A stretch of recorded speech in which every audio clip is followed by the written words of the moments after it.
One interesting development that the conference addressed is that there are programs developing at various universities throughout the United States which are focused on Western civilization. Academic programs run by conservatives that have in some way gained a toehold.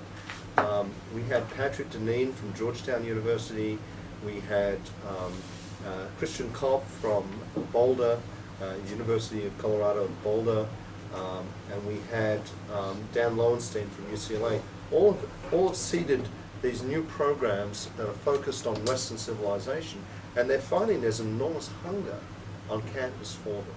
You know, it's funny to think that there are programs that promote Western civilization, or the roots of Western civilization, or the American democracy, but there are not. And these are now starting to develop. The most famous one is run by Robert George in Princeton, another one by Mark Bauerlein at Emory, and another one by John Tomasi at Brown University. So these are starting to grow, and that has to be encouraged. That has to be encouraged, and that has to grow.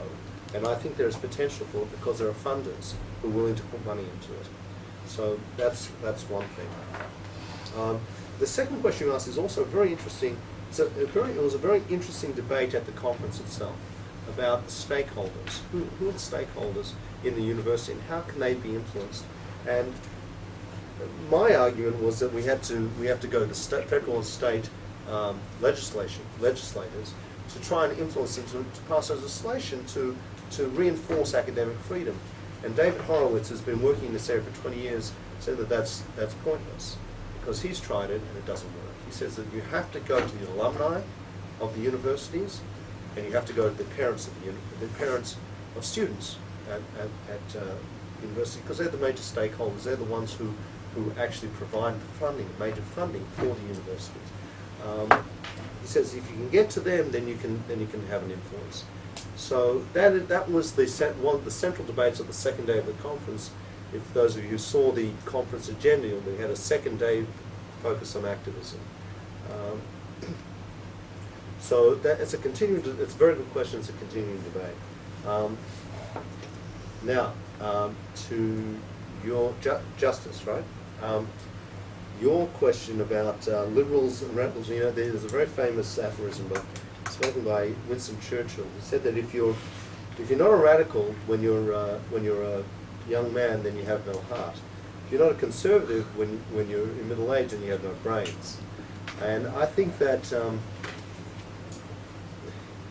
you know, some people say, you know, the radicals remain radicals, just that never grow up. My idea is that they never really gain anything to protect. You know, people who knew me in college say, you know, they're astounded that I'm a conservative these days. And I tell them, you know what changed? What changed is that I got married and I had children. And I started to become concerned about their future. And I realized that my radical policies and my radical liberal, ultra-liberal views of the 1970s wouldn't advance their future. So my answer to you is that, you know, that those people just grow up and they realize that the system in which they live is the best possible system for guaranteeing their freedom and the freedom of their children. And they recognize it, and they appreciate it, and they want to preserve it and conserve it, and hence they are conservatives. Those who remain radicals, you know, those who go to university and stay in the university system, live in a insulated bubble. You know, they don't have to contend.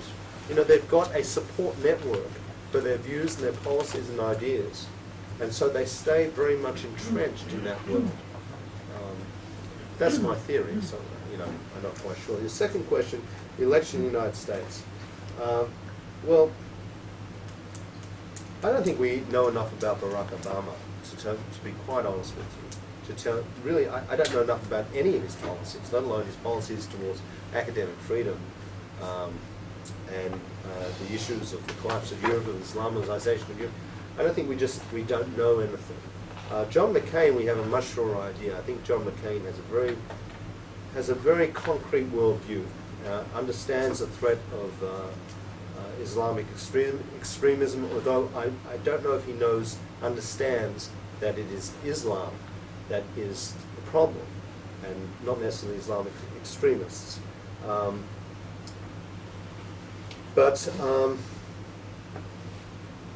So it's a very difficult question to answer.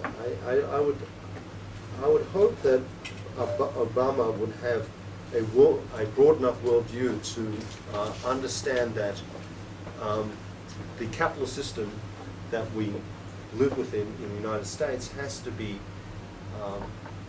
is fed by things like academic freedom. Democratic government is fed by academic freedom, and I hope that he would understand that. But once again, it's a very, very difficult to penetrate through to these guys, to anyone in Congress, that this is a central issue for our civilization to confront. It's going to take years for it to reach the top agenda of some of these politicians. Avi, I'd like to thank you, first of all, very much for having come here, and we hope to see you back. But I have two remarks. I mean, could have had 100, but then we don't go. Speak up, please. Have the microphone. I could have had 100, but I only want to make two. I think the most worrying message is something on which you passed over, which is Herbert Marcuse. Herbert Marcuse is an almost unreadable author. One-Dimensional Man is a book which no normal person can read. That, in spite of that, that man gave perhaps the biggest ideological push to society, because his ideology was behind the 1968 Paris riots, and that is the first time that in a modern Western democracy, I'm not speaking about Greece, but I mean about a stable democracy, government loses control. And after government loses control, the next step is universities lose control, parents lose control, everybody loses control, and that's the beginning of Anarchy. That's the beginning of anarchy, and which shows that it is far easier to destroy than to build anything, because also if you take leading figures today, Marcuse certainly doesn't make the top. He's not the man who has lasted, despite the fact that he was the main ideologist after a crucial event in history. So that's very worrying. So that's the first observation. The second one is, because we want to be practical, is academia is the major example of corporatism in our world. It's the best defended fortress through the way it manipulates three basic items, the way it interprets academic freedom, the way it uses tenure, and the way it accuses everybody who criticizes it of McCarthyism. And these three things make it almost impenetrable. In a strategic situation like that, you cannot take the fortress. The only thing you can do is find somewhere a weak point and put all your forces to it. Now, as always, the Jews are the first. So there have been at least two weak points which I think are very, very important in interpreting. First one you referred to, by the way, it wasn't Alavin who gave the money to Harvard, it was the Sheikh Zayed of Dubai. But look, you have a single student, which I think is a tremendous lesson. A single courageous student, Rachel Fish, who forces the leading university in the world to return $2.5 million they want very much. I think that is a fascinating example of how picking your fight can help you to get a multiplier which goes far beyond your investment. And we like, here at the JHPA, being a very small place, we like low investment, high return, as a matter of, I would say, ideological principle. With that comes the second issue, which is David Project's Charles Jacobs, the movie on Columbia University. Okay, the university managed to limit damage. The Jewish organization don't help Jacobs, but here is a minuscule organization from the outside takes on an Ivy League university, and you hear from other administrations, professors here, I hope you're not going to do a Columbia honors. You have, in my opinion, the absolute priority is to find the third case and bring your allies in on a case and hammer on that one case and not on academic freedom.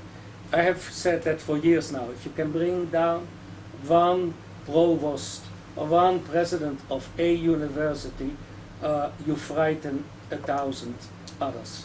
Because exactly like the conservatives are cowards, the liberals are cowards. Yeah. And that, I mean, the rule of the coward is one of the most basic strategic rule in society.